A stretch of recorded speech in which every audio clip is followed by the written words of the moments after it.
Un léger vent soufflait sur les vitres teintées du bâtiment. Talia Porter, 15 ans, était immobile devant les grandes portes de verre de la succursale centrale de la Banque Monarch, l'une des plus puissantes institutions financières du pays. De l'extérieur, le lieu avait tout d'une cathédrale moderne, une façade austère, imposante, qui semblait toiser ceux qui s'en approchaient. Elle inspira longuement. Dans son sac à dos bleu marine, usé mais propre, se trouvait une enveloppe contenant un chèque de 10 000 $.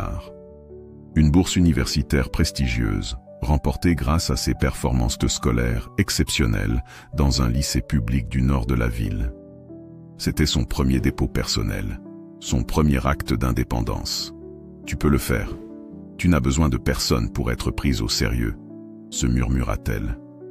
Talia n'avait pas dit à sa mère qu'elle irait à cette succursale. Sa mère était Céleste Porter, PDG de tout le groupe Monarch. Mais Talia voulait faire ce dépôt comme une cliente ordinaire, pas en tant que fille de la PDG. Dans la file d'attente, les premiers regards intérieurs de la banque contrastaient violemment avec l'agitation de la rue. Une climatisation glaciale faisait frissonner les épaules de Talia dès l'entrée. Le sol en marbre blanc reflétait une lumière clinique. Des employés en tailleur ou en costume gris passaient en souriant, jusqu'à ce que leurs regards se posent sur Talia. Une jeune femme blonde à l'accueil, fine, maquillée avec précision, et visiblement au bord de l'ennui, leva les yeux de son écran. Elle vit Talia, une ado noire en jean, basket et pull kaki, tenant une enveloppe froissée contre elle. Elle haussa subtilement un sourcil. Puis, sans un mot, détourna le regard. Une voix sèche jaillit derrière un comptoir. Suivant. Talia s'approcha timidement. Une femme d'une cinquantaine d'années, les cheveux tirés en un chignon trop serré, observa l'enveloppe que Talia déposa. « Bonjour. Je viens pour déposer ce chèque, » dit-elle doucement. La femme, dont le badge indiquait Claudine Sharp, responsable d'agence, jeta un coup d'œil au montant. Ses yeux se plissèrent. « 10 000 $? Et c'est vous qui l'avez reçu? Pour une ado, c'est inhabituel, non ?» Talia sentit le rouge lui monter aux joues, mais elle garda la tête haute. « C'est une bourse universitaire. Voici les papiers qui l'accompagnent. » Claudine prit les documents du bout des doigts, comme s'ils pouvaient la contaminer. « Je vais devoir vérifier cela. Suivez-moi. » Sans attendre de réponse, elle tourna les talons. Talia fut conduite dans une petite salle aux murs nus, éclairée par une lumière néon crue. Une chaise, une table en plastique, un miroir qui ressemblait plus à une glace sans teint. Elle attendit. 10 minutes, 30, 1 heure. Personne ne venait. Elle essaya d'envoyer un message à sa mère. Pas de signal. Sur la table, elle posa son carnet. Un vieux cahier noir à spirale. Elle y nota l'heure exacte de son arrivée, les premières remarques de Claudine, les regards et ses impressions. Elle n'avait jamais eu aussi froid. Pendant ce temps, à l'accueil, de nouveaux clients entraient. Une femme blanche, bien habillée, suivie de sa fille adolescente. Blonde, sûre d'elle, chewing-gum à la bouche. La fille vit Talia dans la salle vitrée. « C'est quoi cette cellule? Pourquoi une fille comme ça est enfermée? Elle a volé quelque chose ?» lança-t-elle en riant. Sa mère ne la corrigea pas. Claudine Sharp, à quelques pas, sourit à peine. Elle avait entendu. Et elle n'intervint pas. Claudine revint enfin. « Nous sommes toujours en train de vérifier l'authenticité de vos documents, » dit-elle sans expression. « Cela pourrait prendre du temps. Cela fait plus de 2 heures. Je n'ai rien fait de mal. Je vous demanderai de ne pas contester nos procédures de sécurité. » Puis, elle sortit. La porte claqua. Talia, les poings serrés sur son carnet, ne pleura pas. Elle écrivait. Elle écrivait tout. Elle savait que ce qu'elle vivait dépassait son cas personnel. À travers le mur mince, elle entendit 2 voix parler dans un bureau adjacent. « Claudine, vous avez accès aux chiffres internes. » Évidemment. Céleste Porter est trop confiante. Elle n'imagine même pas qu'une guerre se prépare. Parfait. Thorn Industries saura s'en souvenir. Une fois le rachat lancé, vous serez la nouvelle vice-présidente de la division Ouest. Talia figea. Elle venait d'entendre le nom de sa mère, Céleste Porter, et celui d'un rival bien connu dans le milieu bancaire, Beckham Thorne. Elle comprit que ce qui se jouait ici dépassait de loin un simple chèque. Elle ne devait plus seulement se défendre, elle devait agir. Le néon clignotait au-dessus de la tête de Talia, jetant une lumière blafarde sur les murs gris de la salle 4B. Le silence devenait plus lourd que le marbre sous ses pieds, plus oppressant que la climatisation qui continuait de souffler sans relâche. Cela faisait près de 3 heures qu'on l'avait laissée là, seule, sans aucune explication officielle. Mais quelque chose avait changé. Talia n'était plus simplement une adolescente de 15 ans venue déposer un chèque. Elle était témoin d'un complot. Elle avait entendu son nom de famille, Porter, murmuré comme un mot interdit derrière les murs fins. Elle avait reconnu celui de sa mère, Céleste. Et elle avait entendu Claudine Sharp, cette directrice au chignon parfait et à la bienveillance sélective, parler d'espionnage bancaire. Dans son carnet, les mots devenaient en désarmes. Elle notait chaque détail, voix, phrase, nom, temps, ton. Elle regarda autour d'elle, et c'est là qu'elle le vit. Dans un coin de la pièce, presque invisible, un point noir incrusté dans le plafond. Une caméra, peut-être, ou un détecteur de fumée, ou peut-être les deux.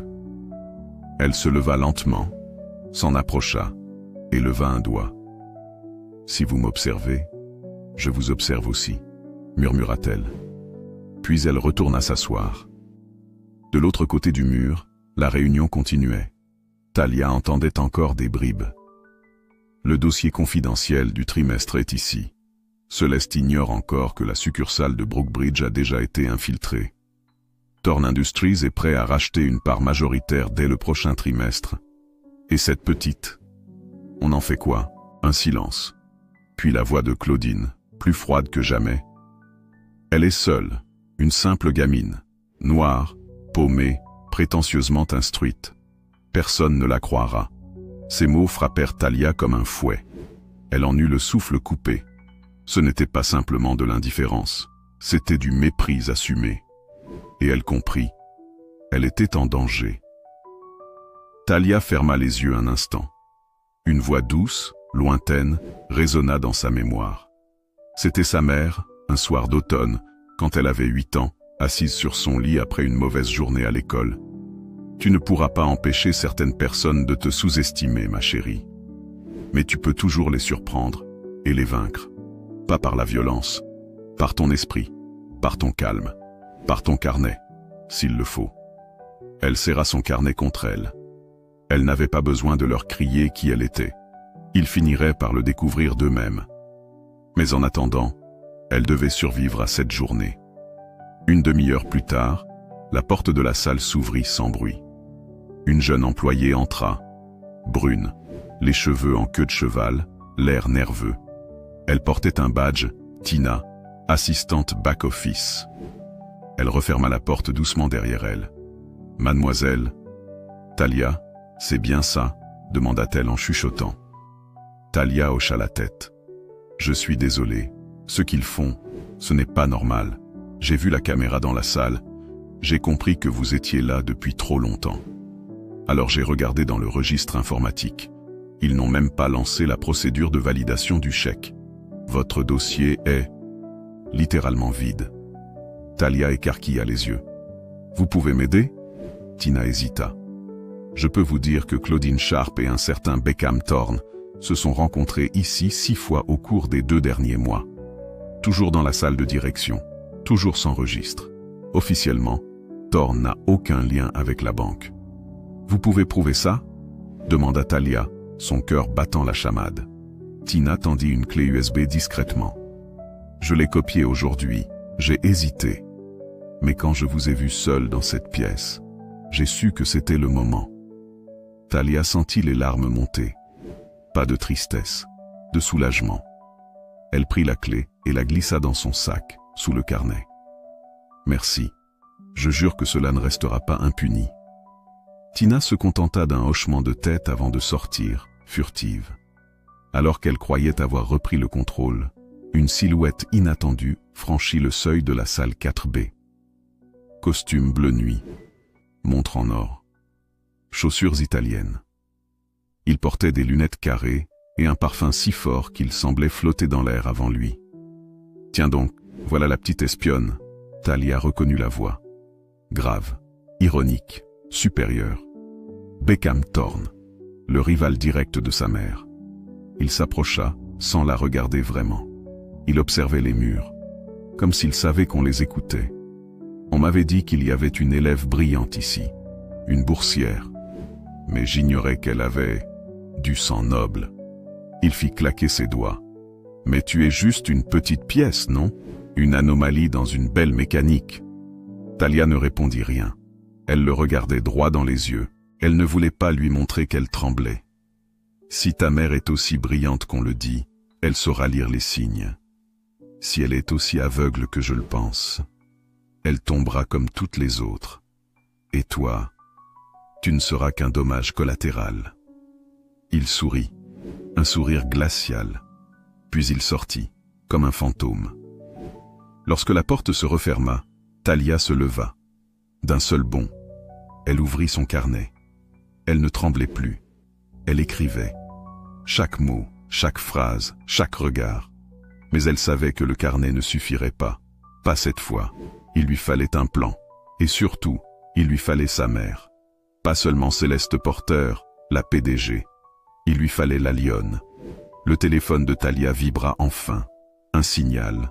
Une seule barre. Faible. Fragile. Mais suffisante. Elle envoya un message bref à sa mère. « Maman, je suis à l'agence Monarque du centre-ville. Claudine Sharp me retient. Beckham Thorne est ici.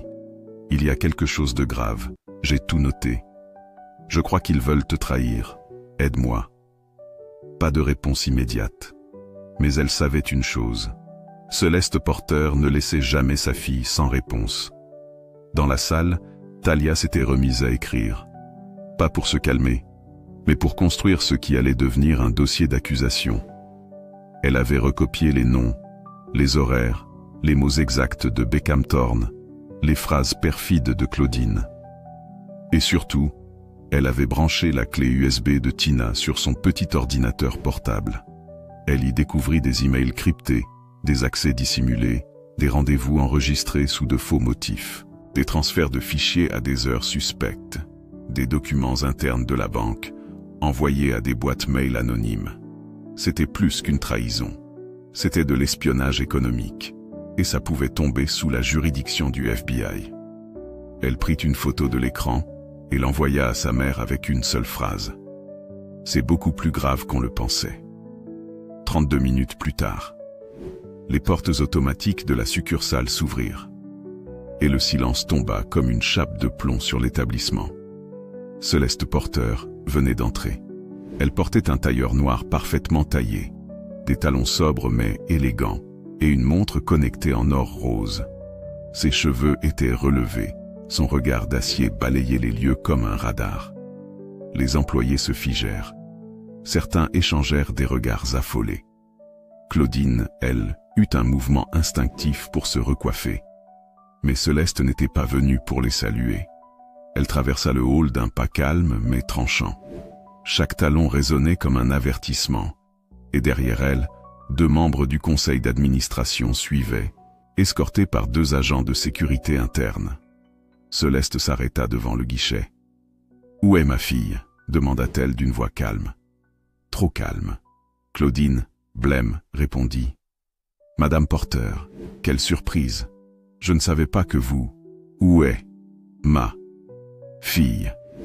répéta-t-elle, chaque mot comme un coup de marteau. Claudine désigna la salle 4B. Céleste n'attendit pas une seconde. Elle ouvrit elle-même la porte. Talia se leva d'un bond. « Maman !» Céleste l'enlaça aussitôt. La colère sur son visage disparut, remplacée par une chaleur protectrice. « Je suis là, ma chérie. Je suis désolé de ne pas être arrivé plus tôt. » Talia, bouleversée, murmura. « Ils ont voulu me faire passer pour une menteuse, pour une intruse. Mais j'ai tout noté. Et, regarde ça. » Elle lui tendit la clé USB et ouvrit son carnet. Céleste feuilleta les pages rapidement. Son visage se durcit. Ses traits se figèrent. Claudine Sharp, Beckham Thorne. Rendez-vous secret. Transfert de documents. Elle leva les yeux vers les directeurs présents. Messieurs, je vous demande une réunion d'urgence. Maintenant. Et Claudine Sharp ne doit sous aucun prétexte quitter ces lieux. La réunion eut lieu dans la grande salle vitrée du dernier étage. Talia fut invitée à y participer. Non pas comme spectatrice, mais comme témoin principal.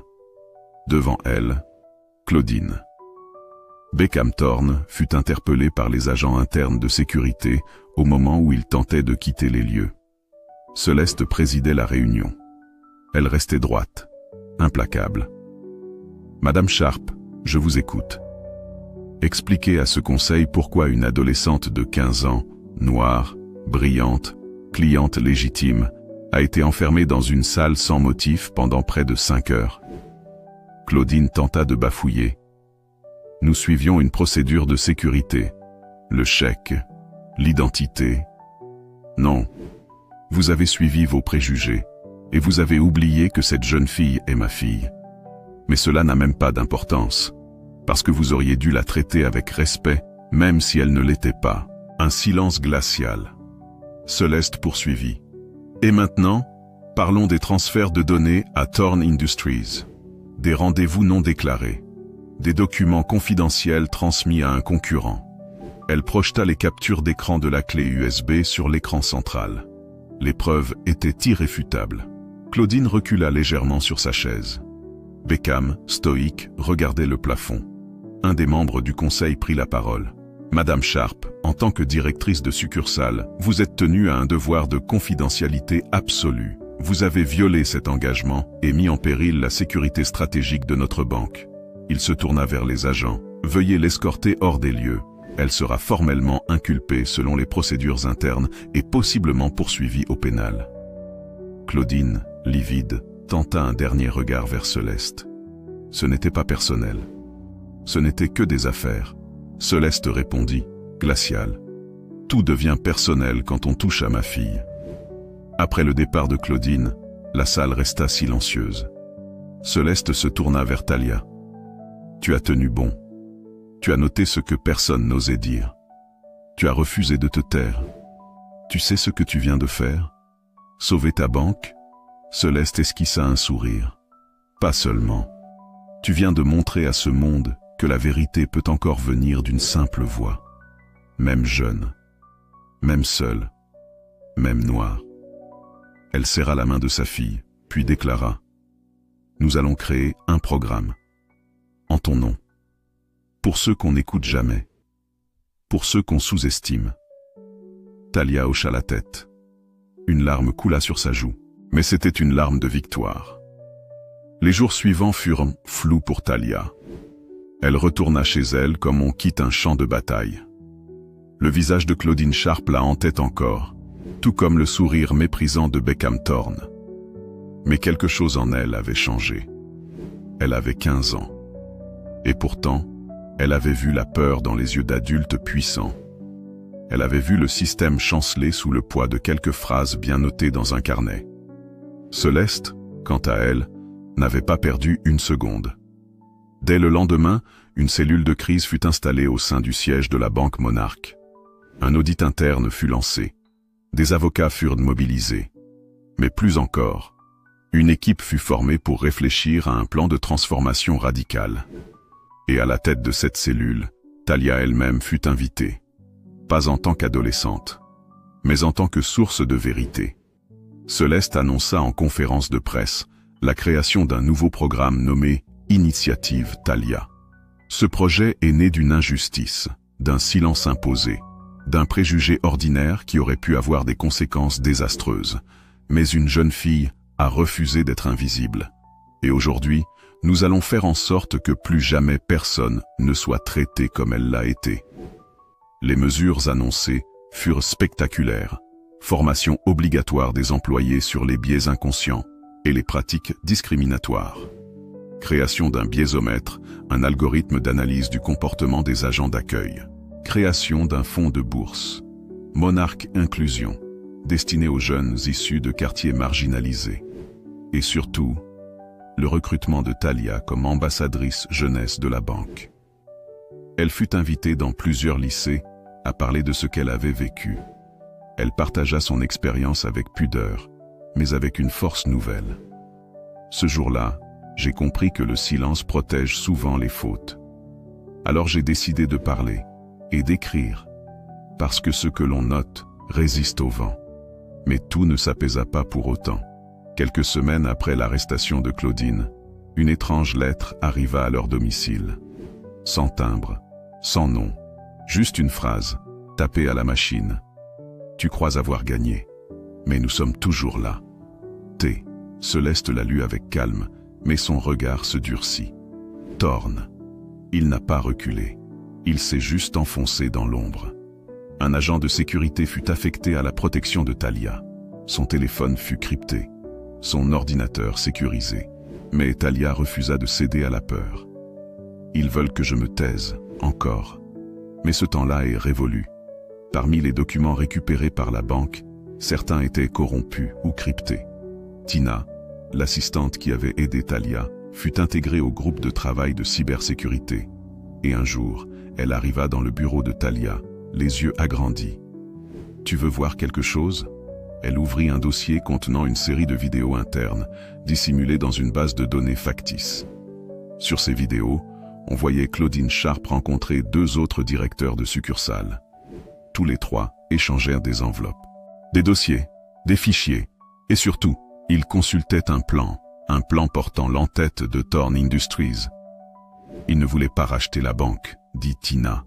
Ils voulaient la fragmenter, revendre les succursales, éclater l'héritage monarque, morceau par morceau. Talia sentit une colère froide l'envahir. Il ne s'agissait pas seulement de me rabaisser. Il voulait anéantir ce que maman avait construit, ce que tant de gens ont bâti. Elle ne pouvait pas laisser ça arriver. Quelques jours plus tard, Talia reçut une invitation manuscrite, glissée dans son casier au lycée. Écriture élégante, encre bleue. Si tu veux comprendre pourquoi tout a commencé, viens seul. Demain, 19h. Salle 311, ancien théâtre du centre-ville. Pas un mot à ta mère. Talia hésita. Mais sa curiosité et son courage furent plus forts que la prudence. Elle s'y rendit. La salle 311 était poussiéreuse, déserte. Une odeur de bois ancien y flottait. Et au fond, assis sur un siège en velours usé, un vieil homme en manteau noir l'attendait. « Tu n'étais pas censé venir, » dit-il en relevant à peine la tête. « Et vous n'étiez pas censé me contacter, » répondit Talia, sur la défensive. L'homme eut un rictus. « Tu ressembles à ta mère, mais tu parles comme ton père. » Talia recula d'un pas. « Vous connaissiez mon père ? Bien plus que tu ne le crois, mais ce n'est pas le moment d'en parler. Tu veux savoir pourquoi Thorne vous attaque ?» Elle hocha la tête. Le vieil homme sortit un dossier écorné de sa sacoche. Il le lui tendit. « Ce n'est pas toi qu'il veut détruire. C'est une dette, une revanche ancienne, entre lui et Céleste, pour une décision qu'elle a prise il y a 15 ans. Une décision qui lui a coûté sa sœur et sa fortune. » Talia n'en croyait pas ses oreilles. L'homme ajouta, avant de se lever, « Ta mère a ses raisons de se taire. Mais si tu veux comprendre son passé, tu vas devoir creuser plus profond, plus que ce qu'elle voudra bien t'avouer. » Puis il disparut dans l'ombre. De retour chez elle, Talia verrouilla sa chambre. Elle sortit le dossier écorné que le vieil homme lui avait donné dans la salle 311. À l'intérieur, plusieurs documents jaunis, des notes manuscrites, des relevés bancaires d'il y a plus de 15 ans, et une lettre, datée de 2010, signée Amelia Porter. Talia fronça les sourcils. Amelia, sa tante, la sœur disparue de sa mère, elle n'en savait presque rien, sinon qu'elle était partie loin, sans laisser d'adresse. C'est tout ce que sa mère avait toujours dit. Mais ici, sur cette lettre, Amelia écrivait « Si quelque chose m'arrive, ne fais pas confiance à Beckham Thorne. Il m'a piégé, utilisé. Et maintenant, il veut s'en prendre à toi, Céleste, et à ce que tu construis. » Talia sentit un frisson glacé lui traverser la colonne vertébrale. Amelia ne s'était pas éloignée. Elle avait été réduite au silence. Et Beckham Thorne en était le fil conducteur. Le lendemain, Talia entra dans le bureau de sa mère au siège central de Monarch. Céleste était penchée sur une pile de dossiers, concentrée. « Maman, j'ai besoin que tu me dises la vérité. Sur Amelia, sur Beckham Thorne, sur ce que tu caches depuis des années. » Céleste releva lentement la tête. « Qui t'a parlé d'Amelia ? Un homme, dans une salle. Il m'a donné ça. » Elle lui tendit la lettre. Céleste la lut, et quelque chose dans son visage s'effondra. Elle se leva, ferma les stores, coupa son téléphone, puis dit d'une voix qu'elle ne semblait pas reconnaître elle-même, « Très bien, il est temps que tu saches. Amelia était brillante, plus brillante que moi. C'est elle qui devait reprendre la banque, à la base.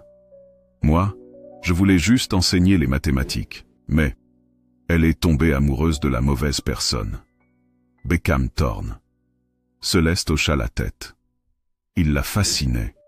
Il parlait grand, promettait des empires. Elle croyait en lui. Moi pas.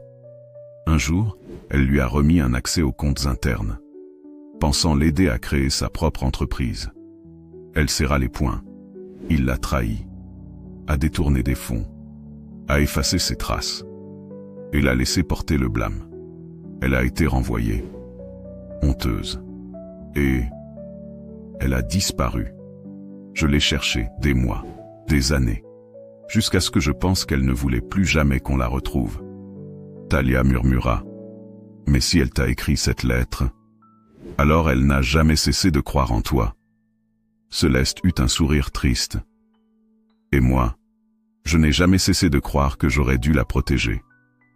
Aujourd'hui, je crois qu'elle est encore vivante. Quelque part. » Un silence lourd. Puis Céleste ajouta, « Et si Thorne revient aujourd'hui, c'est pour finir ce qu'il a commencé. Il n'est pas juste un concurrent, il est une revanche vivante, une menace qui connaît mes failles personnelles. » Talia comprit alors que leur combat n'était plus simplement bancaire. C'était une guerre de sang. Talia retourna voir Tina, la jeune informaticienne. « Peux-tu rechercher toutes les apparitions d'Amelia Porter dans les bases de données publiques? Hôpitaux, refuges, comptes secondaires, tout. Tu crois qu'elle est encore en vie? Je crois qu'elle veut qu'on la retrouve. » Tina passa 2 nuits à compiler des données. Et un soir, elle envoya un message. Bingo.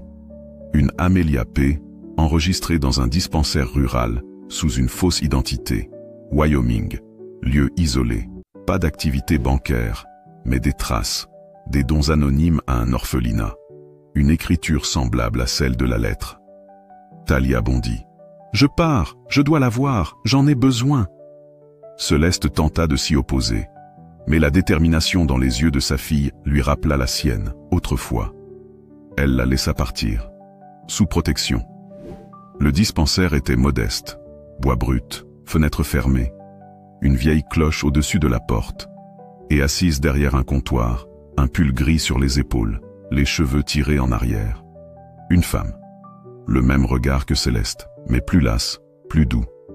Elle leva les yeux et vit Talia. « Bonjour, vous êtes venu pour... » Talia ouvrit le dossier, tira la lettre et la posa devant elle. La femme blêmit, puis chuchota. « Tu es la fille de Céleste. » Talia hocha la tête, et Amelia Porter, sa tante disparue, éclata en larmes. « Je savais qu'un jour, quelqu'un viendrait, mais je ne pensais pas que ce serait toi. » Amelia raconta tout. Comment Thorne avait falsifié des contrats, menacé les proches.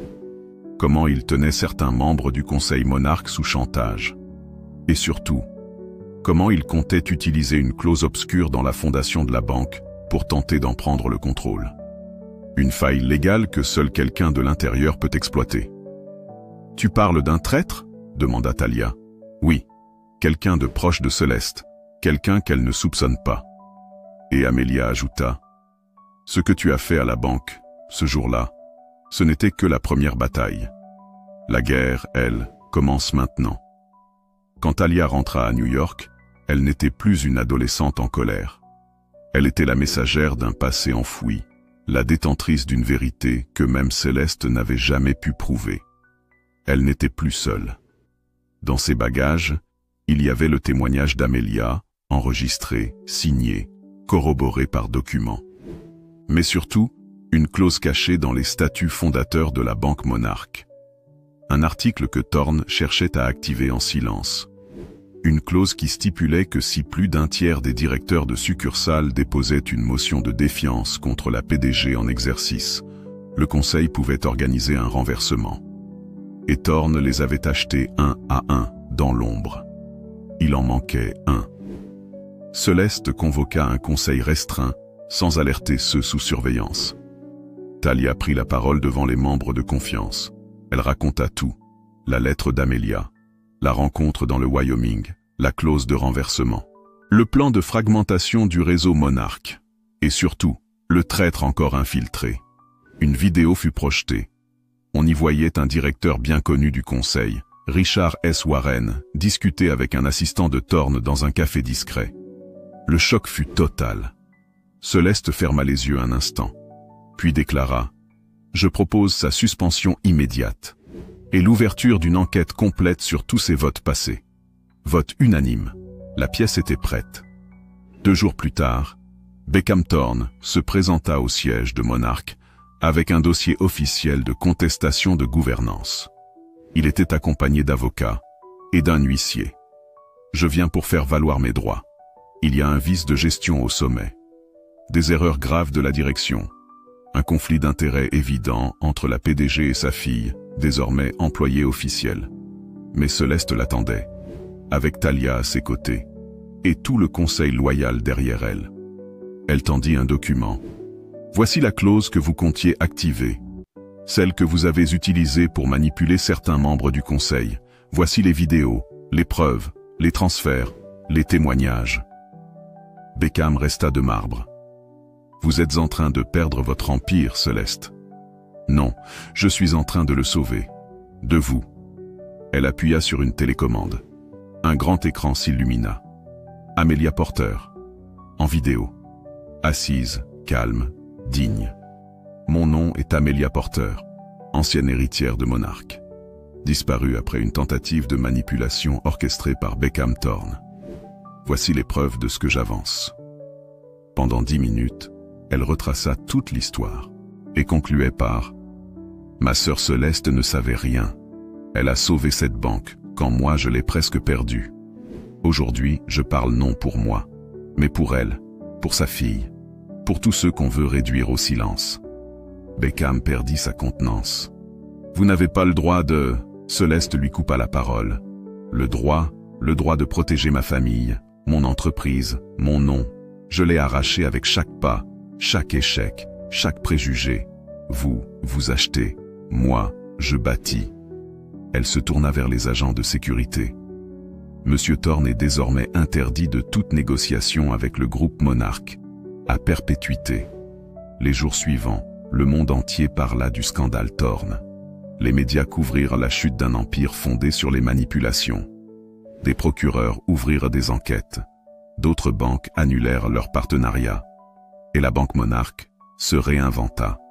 La Charte Monarque 2025 fut adoptée. Elle incluait une protection renforcée pour les lanceurs d'alerte interne, un quota de représentation des minorités dans les postes de direction, une éthique de transparence financière radicale, et surtout, un principe, la dignité humaine ne s'achète pas, elle se respecte. Toujours.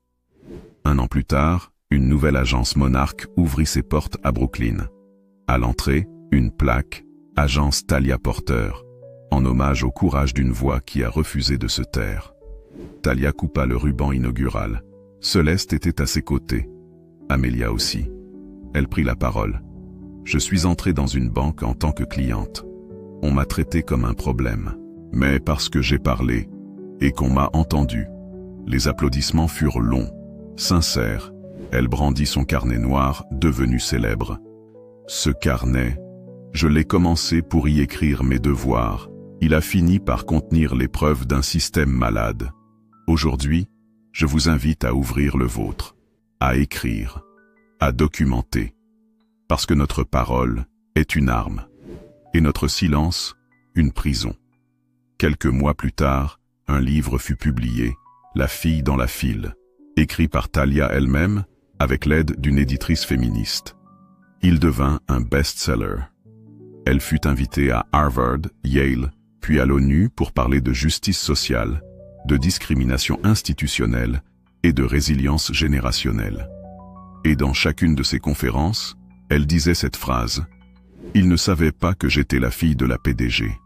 Mais ce qu'ils ont surtout ignoré, c'est que j'étais la fille d'une époque qui ne se laisse plus faire. » Merci du fond du cœur d'avoir suivi cette histoire jusqu'à la fin.